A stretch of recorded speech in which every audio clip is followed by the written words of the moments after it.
Carrière vous est offert par Johnny Walker. Keep walking. Mais mes parents, bon, ils m'avaient envoyé pour devenir un monsieur sérieux. Hein? Un avocat, un docteur, un ingénieur. Et qu'est-ce que je fais? La musique, c'est pas possible. Donc, on m'a coupé. Hein? Il n'avait plus d'argent, rien. Quand les gens entendent Sol Makossa, ils disent que mon succès a été fulgurant. Mais vous savez, ce succès fulgurant m'a pris 24 années. 24 années de galère. 24 années à jouer. Et puis, un beau jour, boum, Sol Makossa. Quand on a une passion, il faut la poursuivre, même si la route est longue. Ne renoncez jamais. Keep walking.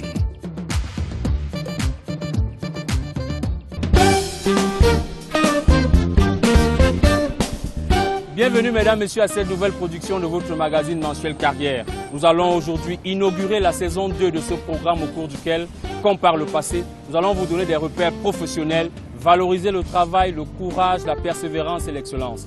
Installez-vous, voici le sommaire en images de cette 14e édition. Nous allons voir comment la passion et le courage ont permis à Marius Tonle de prendre le volant d'une école il y a 3 ans. Notre jeune entrepreneur donne ainsi chaque jour des coups d'accélérateur dans les rues de Douala pour se frayer un chemin sur la voie de la réussite professionnelle. À suivre également l'enquête sur le plafond de verre qui, selon les spécialistes, bloque les femmes dans leur ascension professionnelle. En effet, au Cameroun, elles représentent 52% de la population, mais n'occupent qu'au plus 8% des postes de direction. Alors qu'elles sont de plus en plus présentes au niveau universitaire et dans la fonction publique, état des lieux et voies d'amélioration dans l'enquête de cette édition.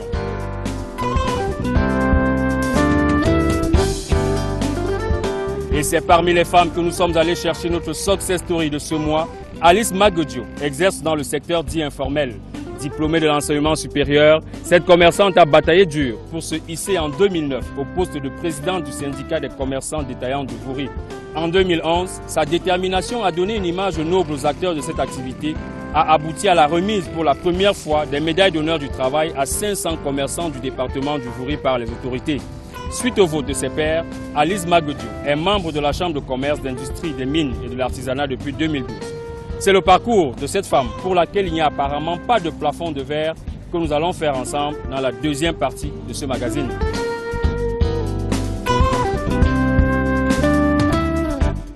Avant de nous séparer, nous allons retrouver le coach carrière, Marlise Doualabel, qui nous dira comment gérer les seniors en entreprise. C'est le menu que nous allons dérouler dans cette édition. Installez-vous, nous commençons tout de suite. Titulaire d'un bac F4 et passionné d'automobile, Marius Tonle est un jeune Camerounais de 29 ans qui a su transformer son rêve en réalité. L'auto-école Sénécap qu'il a créée et dirige depuis 3 ans emploie plusieurs personnes et a su se frayer un chemin dans l'univers fortement concurrentiel de ce secteur d'activité. C'est l'initiative de ce mois qui nous a conduit en plein cœur de Bessengue à Douala et que nous vous invitons à découvrir tout de suite.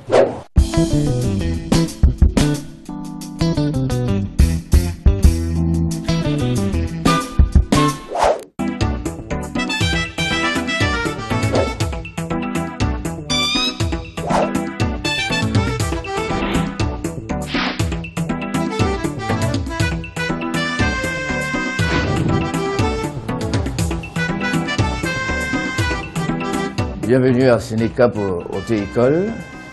Ici, nous avons le secrétariat. Nous avons ici la salle de cours. Nous avons ici une salle d'attente. Nous sommes au bureau. C'est ici que je passe la majeure partie de mon temps. En fait, j'ai rêvé conduire, mais pas rêvé enseigner, puisque j'obtiens mon bac F4 dans les années 2003. Et c'est en ce moment que j'ai aussi également décidé à savoir conduire.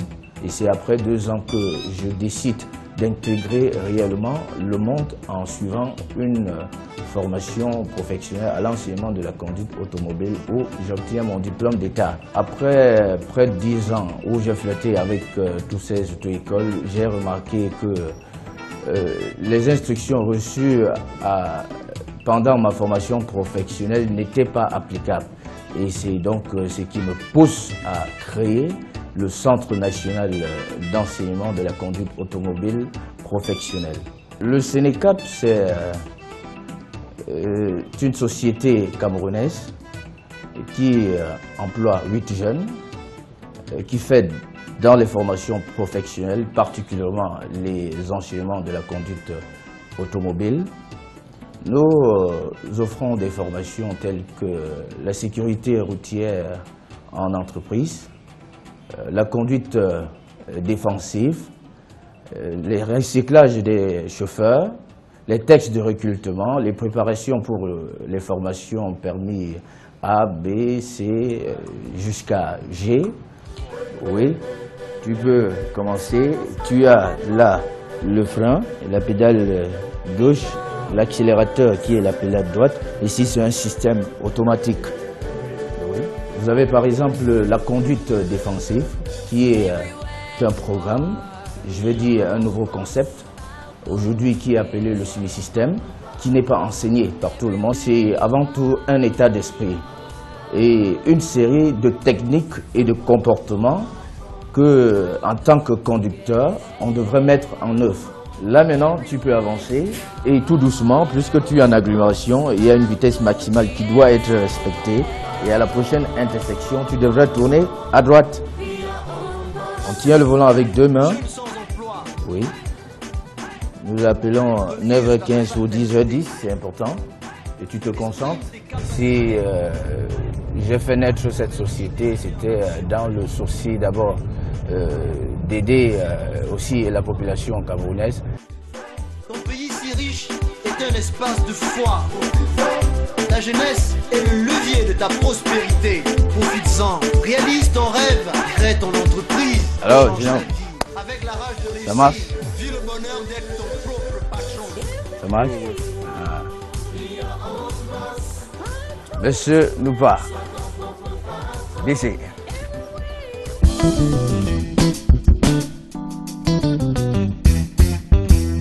Une entreprise qui vient de naître, qui fait dans les formations, c'est difficile dès le départ de te faire confiance, puisqu'on ne connaît pas encore, je veux dire, ta qualité ou ta force de frappe dans le travail. Le départ n'étant pas très facile, j'ai commencé avec la voiture rouge que vous voyez au fond.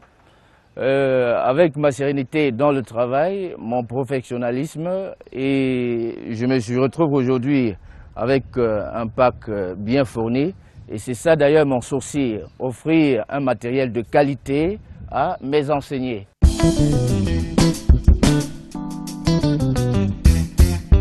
Dans le futur, mon problème c'est déjà d'étendre le Sénécap Auto-École sur la scène nationale comme internationale. Donc 2 agences sont en vue d'ouverture, Yaoundé et Échan.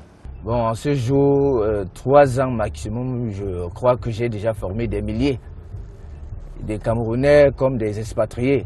J'ai l'impression que ce projet peut durer, mais je sais que ça ne va pas être très facile. Mais plus que je crois, je pense que je vais arriver. Si j'ai commencé, je vais terminer.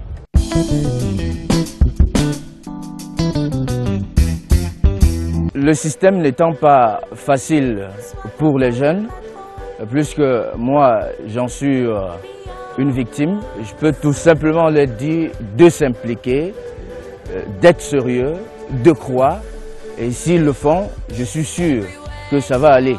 Puisque de mon côté aujourd'hui, je peux dire, avec les efforts que moi-même j'ai fournis, avec ma persévérance, j'ai pu réaliser tout ce que vous voyez. Quand ils voient que je pars d'une voiture pour me retrouver aujourd'hui ainsi, ce n'est pas du miracle, mais c'est du travail, c'est du sérieux. Intéressons-nous à présent aux avis des citoyens camerounais sur la place des femmes dans le management des entreprises. Seriez-vous prêts à accepter une femme comme chef d'entreprise? C'est la question que nous leur avons posée. Voici les réponses dans la rubrique débat.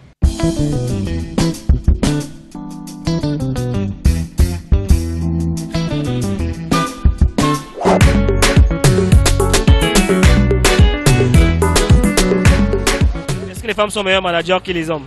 Je pense qu'une femme peut être meilleure manager qu'un homme parce que quand elle connaît un travail, elle se met et elle fait de son mieux. À mon avis, je pense d'abord que la femme au départ doit d'abord être responsable chez elle. Si elle peut assumer la responsabilité chez elle, alors elle peut manager les hommes aussi. Je ne pense pas que les femmes managent mieux que les hommes parce que la disponibilité, les femmes n'ont pas trop de disponibilité comme les hommes. Une femme peut manager plus qu'un homme parce que les femmes sont plus fermes par rapport aux hommes. Parce qu'un homme, il ne peut pas vraiment maîtriser sa décision. Par contre, la femme, quand elle dit non, c'est non. Je pense que les femmes, d'abord en général, sont un peu faibles en décision. Elle va faire n'importe quoi, ça va tuer la femme. La femme ne peut pas vraiment faire ce qu'un homme peut faire. Comme je t'ai dit là, tu comprends, non? Moi, je pense que les femmes peuvent gérer mieux que les hommes. Pourquoi? La simple raison est que parmi ces gros poissons qu'on arrête, il y a moins de femmes que des hommes. Je suis pressée. Aujourd'hui, même les parents misent plus sur les femmes que les hommes, puisque les hommes ont acquis le bensin comme métier. La femme, quand elle gère, ça marche. Et elle prend les meilleures décisions. Pour moi, je pense que les femmes ne pourront jamais diriger comme les hommes. Parce que quand on dit sexe faible, ce n'est pas le hasard, ce n'est pas né d'aujourd'hui. Il y a des domaines où les femmes n'agissent pas. Il y a des domaines où les femmes ne peuvent rien faire. Une femme peut mieux manager qu'un homme parce que si aujourd'hui il y a un homme qui est docteur et des femmes docteurs, je crois que ça peut se faire. Quand une femme travaille, elle n'a pas de sentiments. S'il vous plaît, quand elle travaille, c'est que son travail. Par rapport à la Bible déjà, le livre pour lequel je peux me référer, je pense plutôt que tout a été dit dès le commencement. L'homme est au-dessus de la femme. Pour moi, la femme ne peut jamais, en aucun des jours, dire qu'elle ou elle prétendre être au-dessus de l'homme. La femme était un être humain comme vous. Elle a tous ses sens comme l'homme et qu'elle peut faire ce que l'homme fait. Si vous voulez bien, essayez de mettre la femme à la tête, vous allez voir. Au Cameroun, les femmes représentent 52% de la population, mais n'occupent qu'au plus 8% des postes de direction. Pourtant, le nombre de filles ayant achevé leur cycle primaire est en nette progression et elles sont de plus en plus présentes au niveau secondaire, universitaire et dans la fonction publique. Les spécialistes évoquent alors ce qu'ils appellent le plafond de verre qui bloque les femmes et indexent la maternité qui est ainsi placée au banc des accusés. Femmes et plafond de verre, c'est le titre de l'enquête de ce mois que signent pour nous Guy Hervé Fongan, Arafat Ekunga et Albert Ledouillondieu.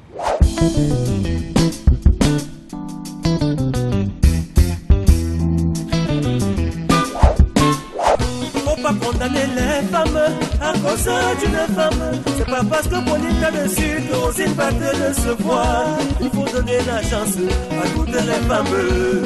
Car toutes les femmes ne sont pas pareilles. Et les voilà encore dans la rue, en ce mois de mars. Au-delà du côté folklorique, cette manifestation est une vraie mobilisation sur les enjeux liés à l'évolution de la femme dans nos entreprises, par exemple.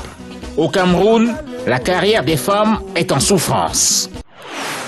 Les hommes évoluent plus vite que les femmes. Si le mérite était seulement intellectuel, je pense qu'elles mériteraient autant que les hommes, mais on reste encore sur des considérations sexistes. Et c'est pour ça que la femme a des problèmes pour vraiment suivre sa carrière comme il se doit. Le problème est posé. Il ne revient pas à la femme de jouer les premiers rôles, pense-t-on, dans nos sociétés.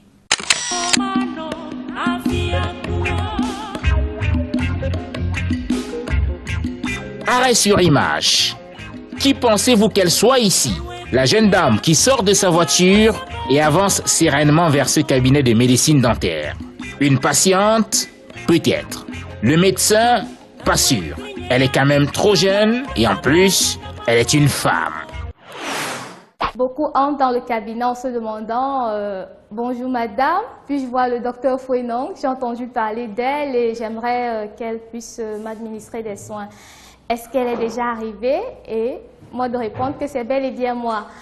Du coup, c'est un peu par curiosité qu'ils finissent par s'asseoir et se disent bon, on va essayer de voir de quoi elle est capable, celle-là. La carrière de cette jeune dame surprend donc, d'autant que dans son secteur, être une femme ne donne pas toujours des marges de progression. Hommes comme femmes, on a les mêmes chances. La médecine, c'est un métier qui nécessite pour les médecins généralistes de se spécialiser et ça fait 12 années d'études. Et parfois, ça constitue un frein pour certaines femmes qui ont besoin, après le doctorat, de fonder une famille, de s'occuper des enfants, du foyer. Parfois, certains ne trouvent plus le temps d'aller se spécialiser.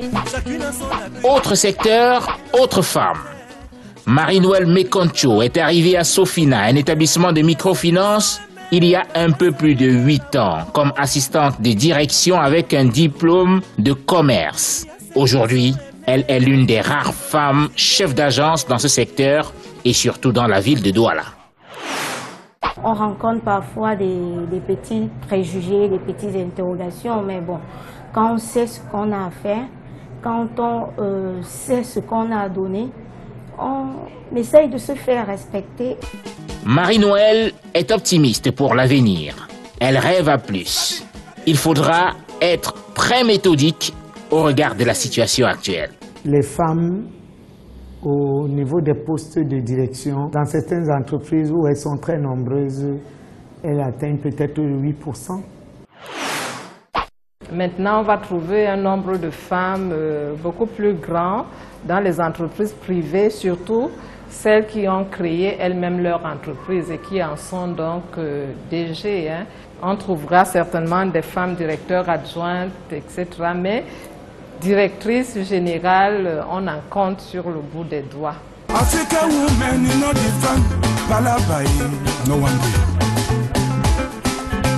Voilà la réalité qui contraste avec le poids de la femme dans la société. 52% de la population totale. Une réalité qui contraste aussi avec l'évolution de la femme sur le plan scolaire. 93% de femmes sont scolarisées en milieu urbain, un peu plus de 66% en milieu rural, selon l'Institut national de la statistique. La proportion des femmes ayant achevé leur cycle primaire est passée de 50% en 2004 à 66% en 2009. Le nombre d'étudiantes est aussi en nette progression, de 33 364 en 2005 à 66 000 en 2009. On parle de plus en plus de femmes fonctionnaires. Elles étaient 31% en 2009 contre 27% en 2006. Les femmes ont comme l'impression qu'elles ont au-dessus de leur tête une plaque invisible qui, à un moment donné, les empêche d'évoluer. Les spécialistes parlent de plafond de verre. C'est toujours cet ensemble de barrières qui peuvent être liées soit aux attitudes, soit à des biais organisationnels qui empêchent un nombre de femmes d'atteindre les sommets de la hiérarchie dans l'entreprise. Les femmes n'évoluent pas vite. Et pourquoi? Des raisons qu'on donne sont souvent des raisons de grossesse. C'est une femme, il y a des tâches qu'elle ne peut pas supporter, et ainsi de suite. Ça, c'est des arguments qu'on donne. La société doit prendre en compte cette situation de grossesse.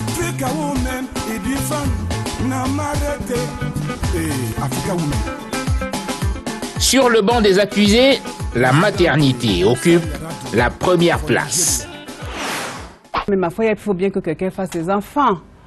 Parce qu'une femme qui doit faire carrière, qui doit être mère et épouse, doit produire plus d'efforts que l'homme. Donc moi, ce que nous, on propose, c'est qu'on mette des structures en place pour permettre à la femme d'être mère, épouse et de faire une carrière dans l'entreprise, c'est-à-dire mettre des crèches, mettre des garderies, etc., pour permettre à la femme d'évoluer sereinement. Accuser aussi les hommes, évidemment. Il faut aussi que l'homme accompagne sa femme, parce qu'en général, c'est la femme qui accompagne l'homme. Et la femme se sacrifie parfois pour son mari, mais rarement l'homme accompagne sa femme. Rarement l'homme se sacrifie pour sa femme. Rarement l'homme reste à la maison avec sa femme. Mais ma foi, il faut aussi savoir que si une femme a une carrière, il faut que l'homme qui a peut-être, je ne vais pas vexer les hommes, a une carrière moins importante, sache qu'il doit l'aider à évoluer. Et il y a aussi ce problème qui se pose, c'est que les hommes en général ne savent pas accompagner leurs femmes. Pour les spécialistes, les femmes aussi manquent de caractère. Elles ne se projettent pas assez. En plus de faire de bonnes études, elles doivent développer leur réseau, ce qu'elles ne font pas souvent. Les compétences aujourd'hui donnent un pouvoir.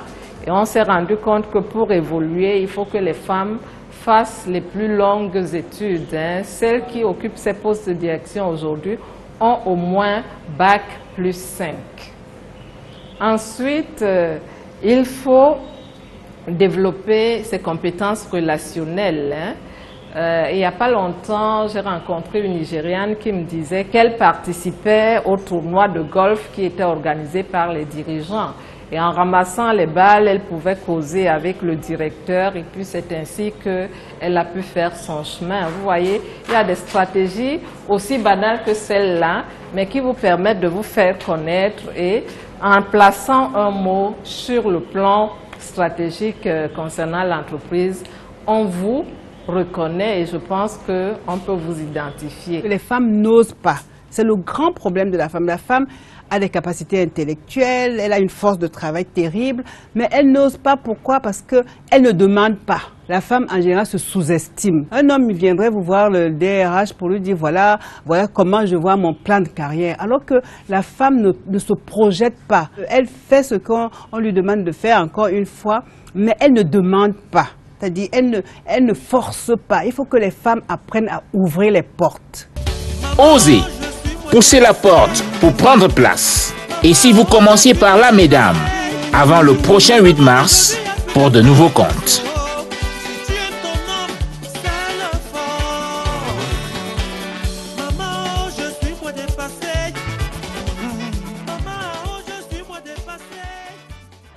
Voilà pour ce qui est de cette enquête. Après une courte pause, nous allons découvrir cette brave femme, Alice Magodjo, au parcours exceptionnel dans le secteur informel.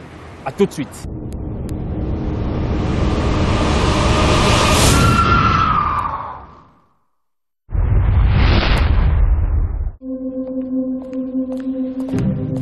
In life, I have learnt that it is important to step forward. My business would not exist today if I had not.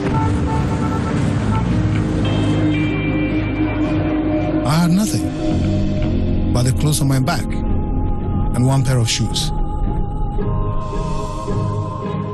People said, "You will trip and fall."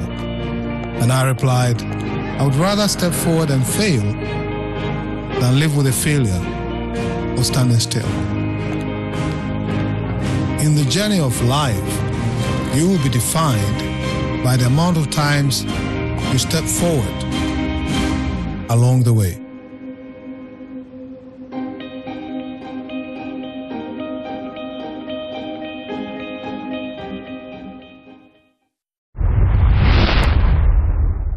Nous sommes ici, dans une rue du quartier Bépanda à Douala, où a commencé la vie de notre success story. Comme nous vous le disions en titre, Alice Magodjo, nantie d'un BTS en comptabilité, exerce dans le secteur de l'informel où elle est commerçante. En plus d'y prospérer, elle incarne le leadership féminin. Après avoir gravi tous les échelons dans les associations du marché Mbopi, elle est aujourd'hui présidente du syndicat des commerçants du Vouri. Parmi ses faits d'armes, on note qu'en 2011, elle a réussi à obtenir des autorités la distinction de 500 commerçants du département du Vouri qui ont reçu tous la médaille d'honneur du travail. Voici le portrait de cette grande femme et dynamique commerçante que nous vous invitons à suivre dans la rubrique Success Story.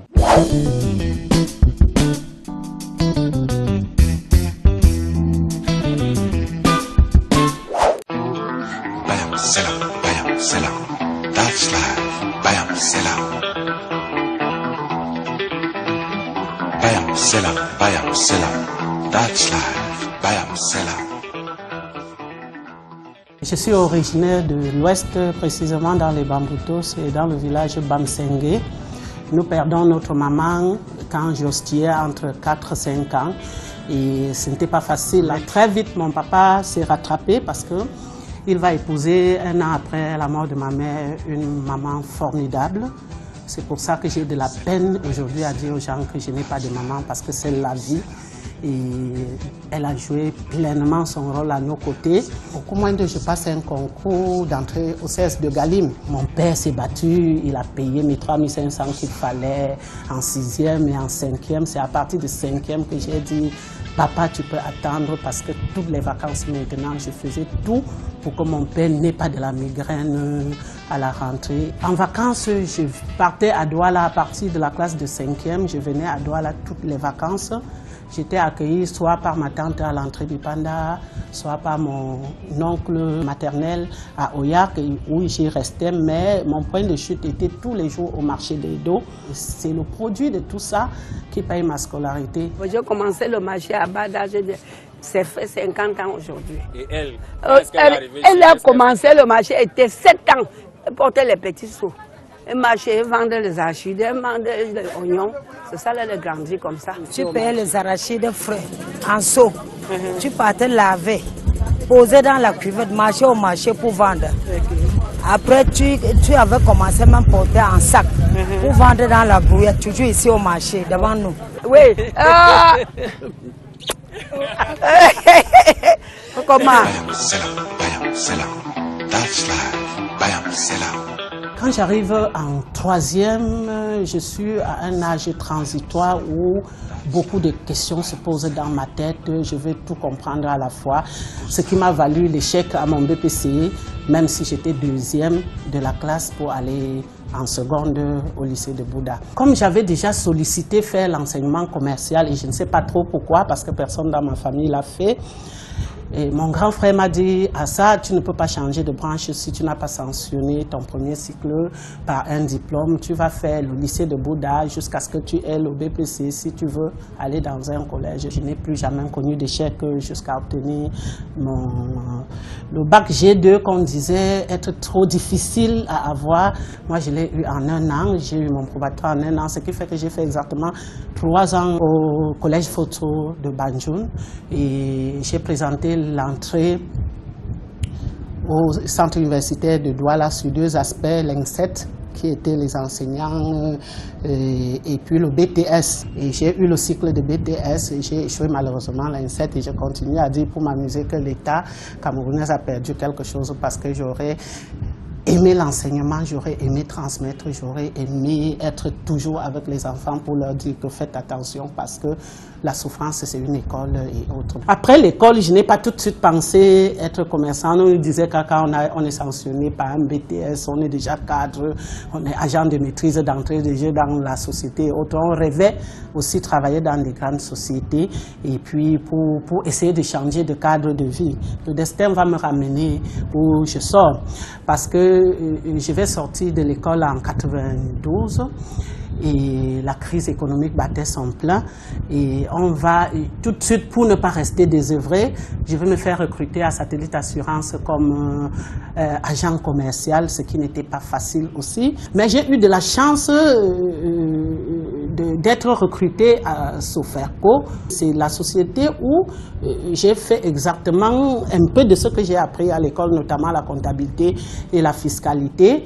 Mais ça n'a duré que sur 3 ans, pas parce que mon travail est fini, mais parce que j'ai décidé de démissionner, parce que ça stagnait. Il faut aussi être suffisamment ambitieux. Et quand j'ai démystifié ce que je voulais démystifier à travers la comptabilité, à travers la fiscalité que je pouvais pratiquer en entreprise. Mais comme tout cela va se faire sur essaye, pas de contrat d'engagement et autres. Bon, le jour où Fokou m'a tendu la main parce qu'il trouvait en moi, quand je partais représenter mon patron, une fille assez dynamique et autre, voilà comment je me retrouve à Sofavin, en train d'être responsable régional de Sofavin. Et c'est dans le cadre de Sofavin que je vais connaître le marché Mbopi, parce que je dois livrer les gros clients, les gros enleveurs de ce Sofavin. Donc, il y avait un de mes patrons, un de mes clients à l'époque, qui tout de suite remarquait mon dynamisme et disait, madame, franchement, moi aussi, j'ai besoin de quelqu'un d'aussi dynamique que vous. Et si vous trouvez une personne dynamique comme vous, vous me l'apportez parce que j'ai besoin de recruter. Et comme ma période d'essai, on ne va pas me donner le contrat de travail encore. Je profite de l'occasion, je lui dis, mais je suis encore même disponible parce que ça risque de traîner le pas de l'autre côté là. Voilà comment j'entre au marché Mbopi. D'abord pour être employé donc chez Zoukou Sébastien du nom commercial Bon Vin. C'est lui donc mon patron, c'est lui qui me fait découvrir le marché Mbopi. Notez que Fokou m'a recruté et m'a ramené au commercial parce qu'être responsable d'agence ne relève plus de la comptabilité. J'avais un comptable, j'avais des fiscalistes, mais j'étais responsable d'agence. Ça fait que je me développais plutôt en commercial. Vous voyez, plutôt que ce que je fais dans la vie n'a rien à voir avec ce que j'ai appris à l'école. Donc lui aussi me récupère parce qu'il pense que je vais développer ses ventes. Et du coup, diagnostic, un mois après, dans son entreprise, je lui dis, patron, si vous voulez bien, je vous révèle ma vraie identité. Je suis gestionnaire de formation, je fais un peu de fiscalité, mais tel que je vois la structure, là, c'est un peu un géant au pied d'argile sur le plan fiscal. Moi, je pense qu'au lieu qu'on se mette à multiplier les ventes sans sécuriser sur le plan fiscal, moi, je pense que je peux vous être plus utile à vous organiser la comptabilité, à vous organiser la fiscalité, et puis un jour ou l'autre, on recrute un comptable qu'on met en route et que je développe les ventes. Sinon, à ce stade, un seul redressement pourra nous faire couler. Et heureusement que Dieu m'accompagnait dans mes propositions parce que il a tout de coup cédé. Ça a duré environ 2 ans et c'est très vite, en représentant mon patron dans le bureau des commerçants, que je vais cerner les déboires réels des commerçants, notamment sur ce plan fiscal-là, que j'ai cerné combien certains gens peuvent aller dans nos grandes écoles pour venir, au lieu de servir l'État, au lieu d'encourager l'initiative des parents, être des truands de l'économie, du coup j'étais énervé par cela, animé par l'esprit de la justice. Du coup, les parents venaient et puis à chaque réunion, j'essayais de leur donner un point sur la fiscalité. Voilà comment ça devrait se faire. Au lieu d'être dans le maquis fiscal, déclarez-vous, nos lois fiscales ne sont pas autant méchantes que les gens qui les appliquent. Si vous payez vraiment ces choses telles qu'il se doit, vous aurez moins de la migraine que au lieu de laisser que les gens viennent, comme il se disait à l'époque avec le crayon de 15 francs, on va détruire la richesse de ces gens-là, ainsi de suite. Ça me révoltait. Et puis, je me mettais du coup à ne faire qu'enseigner les commerçants. Chaque jour, on venait me consulter, maman, ils m'ont donné telle lettre, qu'est-ce que je dis, qu'est-ce que je fais, ce qui m'a amené à plutôt quitter mon patron et prendre un petit bureau dans l'informel encore et de me mettre entièrement à la disposition des commerçants de Mbopi. Pendant que je suis donc avec mon patron, et les membres du bureau de commerçants disaient, ah ça, cette fille, il ne faut pas qu'on la perde un jour. Si un jour, elle s'en va du fait de ne pas être commerçant au marché, ou alors si son patron la remercie, effectivement, on va la perdre, elle ne sera plus de nôtre. Alors, voilà comment le bureau des commerçants s'est battu à me trouver un petit endroit. Je dois dire que mon petit comptoir, le tout premier, a été favorisé par le bureau des commerçants d'avant. Et effectivement, dans ce petit comptoir qu'on appelle coffret au marché Mbopi, ça va amuser, puisque plus tard, nous allons faire la guerre contre les coffrets, parce que c'est ça qui forme l'encombrement des marchés. Mais toujours est-il que c'est dedans que j'ai commencé. Il ne faut jamais oublier par là où on est passé. Moi, je pense que l'honnêteté voudrait que je sois reconnaissant envers ceux-là qui ont bien voulu, parce qu'à l'époque, je ne savais pas ce que c'est. Ils ont voulu que j'ai un petit endroit où, à chaque fois que j'intervenais pour le dossier de quelqu'un, pour me dire merci, si c'est 10 000 francs, j'achète un carton de...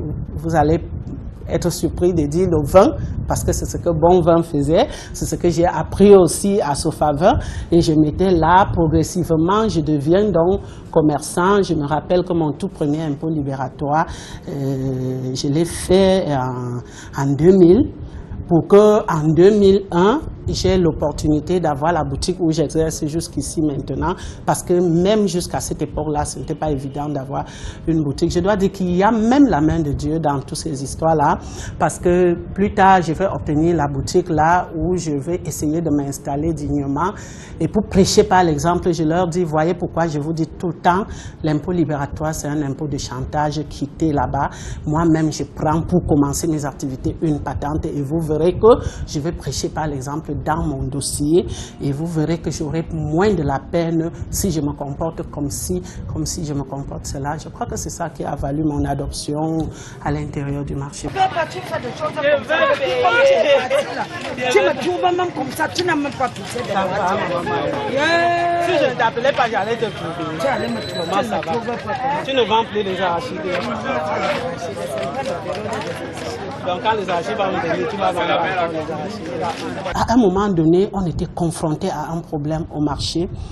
Le problème de la privatisation du marché Mbopri, le problème de la mise en concession. Nous nous sommes rétractés pour dire, mais comment? On a créé l'association ASCODIM, Association des commerçants dynamiques du marché Mbopri. Le père fondateur de SICODEV, et ça c'était au début 2008, va suivre ce que je dis et décider de me chercher jusqu'à trouver. C'est comme ça que ce papa est venu nous prospecter et nous a dit quelle est la différence entre le syndicat et l'association et nous a dit combien l'association est vulnérable. Du coup, il nous a convaincus et il a essayé de nous concilier avec les gens avec qui nous nous tapions et autres. Et en 2009, on a fait donc des élections pour que je découvre qu'il y a un système papal. Nous sommes arrivés en salle et on a dit, nous tous, nous sommes là pour défendre nos intérêts. Et pendant notre parcours, nous connaissons, nous qui sommes assis ici. Qui peut donc être notre président? Il n'y aura pas de candidature révélée. Prenons juste des bouts de papier. C'est à l'issue de cette élection-là que j'ai vu, heureusement, où j'ai été assez surpris de savoir que presque la quasi-totalité des représentants des commerçants qui étaient là avaient porté leur choix sur ma modeste personne.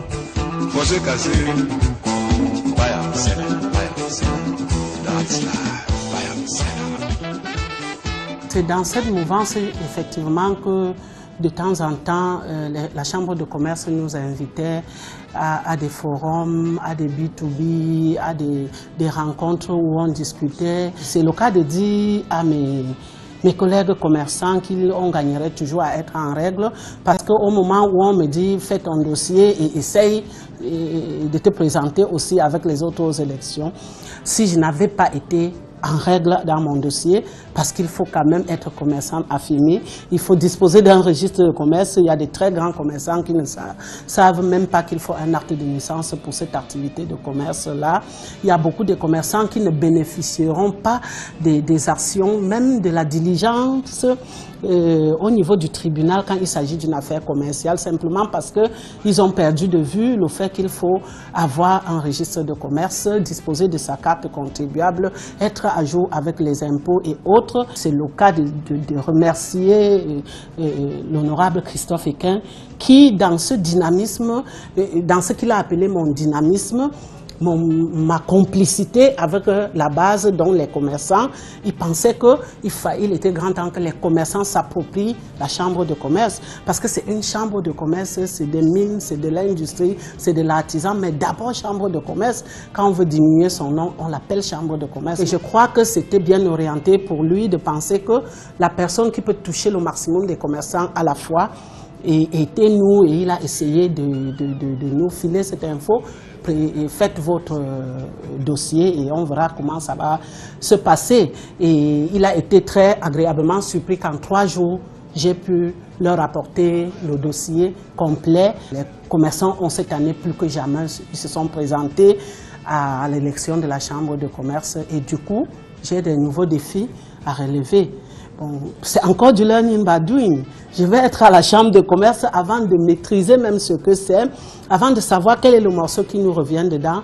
Mais je leur assure à tout moment, et même à ceux qui étaient avant moi à la chambre de commerce, et ceux qui m'ont propulsé, qui m'ont donc voté pour mettre à la chambre de commerce, que ma recherche de la justice mon aspect syndical va se faire valoir à la Chambre de commerce. Je vais essayer de défendre ce qui nous revient à la Chambre de commerce pour autant qu'on continue à me faire confiance et que je m'assure que la base me soutient encore. À un moment donné, on était au comble de nos déboires dans les marchés. On se sentait abandonné à nous-mêmes. On disait le secteur informel, ce qui n'est pas un éloge pour nous. On reconnaît également que l'État est reposé à 75% sur le secteur informel. Et du coup, c'est les concessionnaires qui veulent nous avaler, c'est les inspecteurs d'impôts qui viennent puiser sans s'aimer, c'est les contrôles des prix, c'est tout le monde qui vient stresser les commerçants, c'est les ONG qui ne sont même pas habilités à contrôler. Chacun met sa veste, son sac, descend au marché, récolte là où il n'a pas semé. C'est l'ensemble de tout ça qui nous fait nous arrêter un jour et dire que mais quel est même cet État? Nous nous rappelons, c'est en 2008 qu'on a fait les premières lettres pour envoyer au grand chancelier et au ministre de Travail pour lui dire que, mais au fait même, où est-ce que vous nous placez dans cette République? Sommes-nous des travailleurs? Parce que vous parlez des travailleurs du secteur informel, ça veut dire que nous sommes des travailleurs tout de même. Comment est-ce que le 20 mai, ça passe sous nos nez? On décore les gens qu'on ne sait même pas exactement quelle est leur fonction. Et puis, quand est-ce que nous aurons un acte de bravoure, cher État? Est-ce qu'on sera étoffis pour gagner un match? Est-ce qu'on ira à Bakassi, nous tous, pour gagner la guerre là-bas? Notre acte de bravoure, c'est quoi donc? Si les parents qui sont aujourd'hui courbés par l'âge, qui ont créé spontanément le marché Mbopi, aujourd'hui on dit être un des plus grands marchés de la sous-région. N'est-ce pas un acte de bravoure?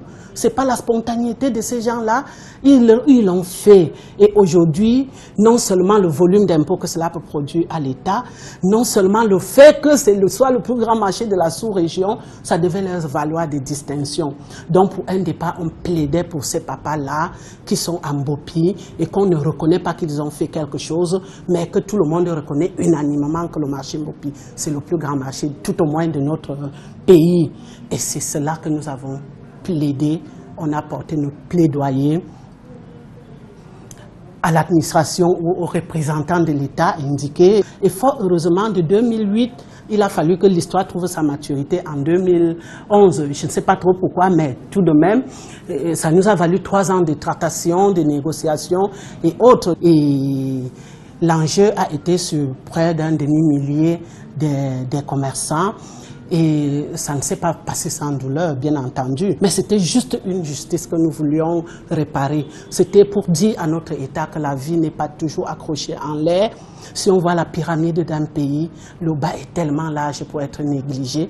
Le sommet est effilé. Si tout se joue au sommet, ça veut dire que nous n'allons pas récolter le fruit de la paix sociale, de la cohésion, de tout ce qu'on raconte dans des discours. Nous n'allons pas récolter. Donc nous voulions implémenter cela dans notre pays pour dire que la paix, ça peut se jouer aussi en bas. La reconnaissance peut aussi se jouer dans des petits métiers. Et Dieu seul sait si c'est les gens de petits métiers qui sont enfin heureux.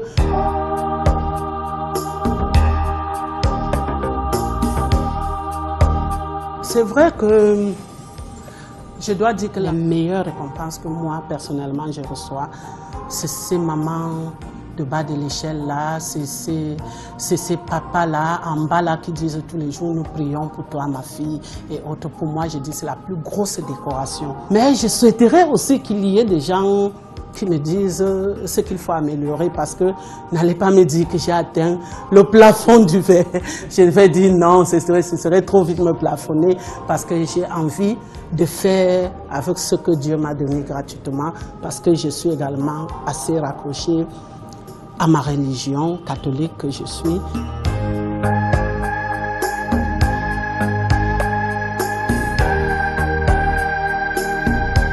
Je leur dirais qu'il faut essayer d'être vrai d'abord. Soyons vrais. Et ensuite, il faut être profond dans ce qu'on fait.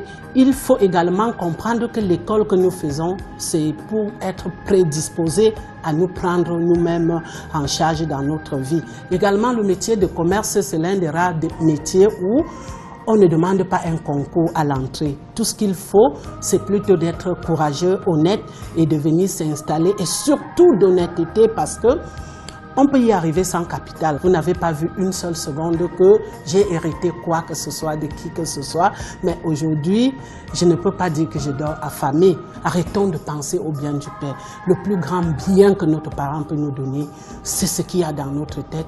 Aujourd'hui, je vous le jure, quand on n'a pas une tête bien faite, on ne peut pas s'en sortir dans le commerce. Il faut connaître un peu de son droit pour essayer de demander à quelqu'un quel est ton ordre de mission. Toi qui te présentes dans ma boutique là, qui t'a envoyé, tu es mandaté par qui? Donc du coup, le commerce d'ici quelques années ne peut recruter que les gens qui ont des diplômes à la base. Donc il n'y a plus de métier où on dit je vais m'amuser à l'école et j'irai faire ce métier là. Merci Madame la Présidente, nous continuons l'entretien que nous avons commencé tout à l'heure. Pourquoi vous avez pensé que nous pouvons mieux le poursuivre ici? Nous sommes au marché New Dedo, effectivement sur le site où j'ai passé toutes mes vacances à partir de la classe de 4e jusqu'à l'université. Et j'ai choisi ce site parce qu'effectivement je suis toujours émerveillée quand je passe et je trouve qu'il y a des mamans qui sont assises sur place et font exactement le même métier qu'à l'époque, et puis ça me fait chaud au cœur. Je comprends qu'il y a de l'endurance dans ce genre de métier. Qu'est-ce que ça vous a transmis? Les Bayam Selam représentent quoi? Comment ils s'expriment au quotidien? Ce marché m'a façonné, ce marché m'a fait parler aussi devant les gens. Parce que l'ambiance du marché, ce n'est pas évident. On venait en vacances, on était timide, mais les Bayam Salamais n'ont pas leur langue dans la poche, mais ils nous apprenaient à se défendre. Et on doit se défendre dans un espace marchand avant d'avoir son bout de pain. Ce marché m'a appris que le métier de Bayam Salam est sacré. Dites-moi, quand on est Bayam Salam, est-ce qu'on a du temps pour ses enfants, pour leur éducation? Comment on vit avec son mari à la maison? C'est autant de choses qu'il faut revoir dans notre administration pour dire que ces mamans se lèvent à 3 heures le matin pour pouvoir avoir des vivres frais que vous voyez là. Elles rentrent généralement, pour celles qui ont bien fait les affaires, autour de 15 heures à la maison. Toutes fatiguées, il faut qu'elles préparent pour les enfants, il faut qu'elles fassent tout. Ce n'est pas évident, mais elles tiennent pourtant. Parce que moi-même, je suis un produit de Bayam Salam. Ce n'est pas une carrière facile. Les gens ont envie de vous demander, est-ce que vous allez continuer comme Bayam Salam demain? Qui va devenir exactement Madame Alice? Peut-être pas comme Bayam Salam, mais je me constitue défendeur de ce corps de métier. Moi, je pense que je vais m'investir dans la défense de ces mamans-là jusqu'au bout, parce que je sais ce qu'elles endurent pour faire fonctionner ce pays. Un mot de fin pour les téléspectateurs qui vous ont suivi, qui voient comment par l'engagement, en tant que femme Bayam Salam, dans l'informel, vous réussissez une carrière. Qu'est-ce que vous pouvez leur dire comme message de fin? Je voudrais tout simplement dire à mes mamans que nous sommes de tout cœur avec vous. Nous allons arriver à dire à l'État que la vie ne se trouve pas plutôt en haut, mais ici en bas chez nous. Tout ce qu'on gagne en haut, nous allons gagner aussi en bas. Nous allons défendre cela bec et ongle. Alors, Madame la Présidente, l'équipe de carrière vous dit merci pour la disponibilité qui a été la vôtre pendant ce week-end.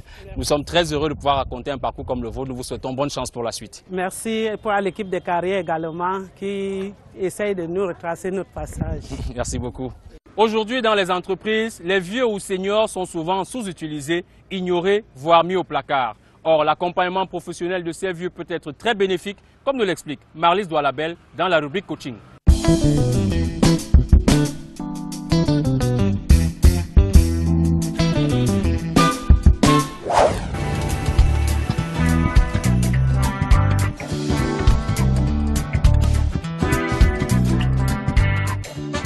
Comment gérer efficacement les collaborateurs plus âgés que soi? C'est une situation qui est de plus en plus courante du fait du renouvellement massif des ressources humaines dans les entreprises publiques, parapubliques et certaines entreprises privées, mais également du fait du développement des business et également de la spécificité des nouveaux métiers et des nouvelles fonctions qui se créent au sein de l'entreprise. Ça fait une arrivée massive des jeunes dans les entreprises, des jeunes qui sont généralement bien formés. Il faut quand même le dire, leur expression dans l'entreprise se caractérise quand même par un manque d'expérience. De l'autre côté, donc, nous avons les seniors, c'est-à-dire les collaborateurs âgés, qui, eux, sont certainement diplômés, mais font valoir une grande expérience et une très bonne connaissance de l'entreprise. Certains sont très prêts à collaborer, mais on note que souvent, ils font une rétention d'informations qui est vraiment néfaste par rapport à la performance de l'entreprise. Un jeune leader qui se retrouve dans cette situation, qui doit gérer des seniors, comment est-ce qu'il doit s'y prendre? Il doit d'abord être conscient que cet état de choses crée des difficultés d'ordre relationnel et d'ordre communicationnel. Parce qu'une fois qu'il le sait, alors son management, son leadership, il va l'adapter à cette réalité. Et la première chose qu'il doit faire, c'est d'intégrer ces différences. Ne pas stigmatiser sur l'âge, parce qu'un salarié, c'est son âge évidemment, mais c'est également ses compétences, son expérience, son statut matrimonial, etc., etc. Il faut prendre conscience également du vécu et de l'expérience de ce qu'on trouve. Donc, il faut savoir que les aînés qui sont là, du fait de ce vécu, ont besoin de reconnaissance. Et quand vous les approchez de manière courtoise et polie, ça vous facilite les choses. Ensuite, il faut intégrer les divergences spécifiques. Généralement, quand vous donnez des instructions ou quand vous donnez du travail à faire, prenez en compte que peut-être que vos seniors ne sont pas très aguerris par rapport à un certain nombre de process et il faut les accompagner, il faut être proche d'eux, vérifier qu'ils ont bien compris les instructions et qu'ils ont les moyens de porter la responsabilité que vous leur avez donnée. Il est également important de savoir que votre autorité, vous l'avez d'emblée dès que vous êtes nommé. Par contre, il va vous falloir, pour vous asseoir votre pouvoir. Ça se construit par les échanges, ça se construit par l'accompagnement, du coaching. Il faut également faire l'effort de bâtir des relations personnelles avec les gens. Parce que pour pouvoir gérer des personnes, il faut les connaître. Et vous n'allez pas les connaître simplement sur la fiche de carrière que vous avez face à vous, mais il faut vous rapprocher d'eux parce que quand ces seniors vous parlent de leur passé professionnel, généralement, c'est avec beaucoup de passion. Donc c'est votre job de jeune leader. Vous ne pouvez pas mettre ces personnes à l'écart, vous ne devez pas les encourager à se mettre à l'écart. Votre job, c'est de les amener à participer pour que votre entreprise soit performante et que le climat social soit serein. Alors, un petit truc que je vais vous révéler et qui est très aidant, qui relève du management africain, très souvent appelé un aîné grand frère ou une grande sœur ou maman, c'est souvent aidant et ça vous facilite la tâche. Alors, en résumé, ce que vous devez faire, premièrement, connaître qu'il existe des différences entre ces deux catégories. Ne pas vous focaliser sur l'âge.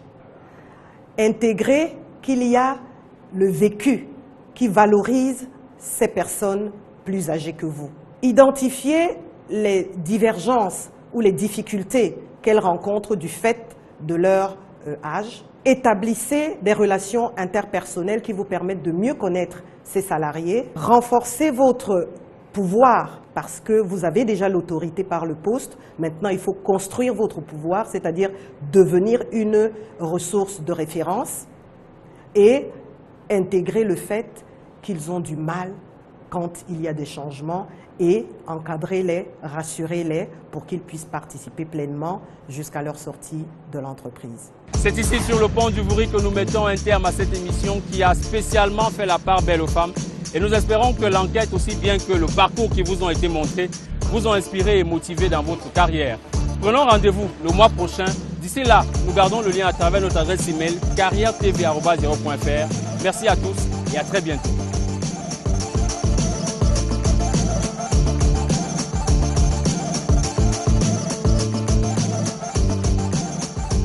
Carrière vous a été offert par Johnny Walker. Keep walking. Mais mes parents, bon, ils m'avaient envoyé pour devenir un monsieur sérieux. Hein? Un avocat, un docteur, un ingénieur. Et qu'est-ce que je fais?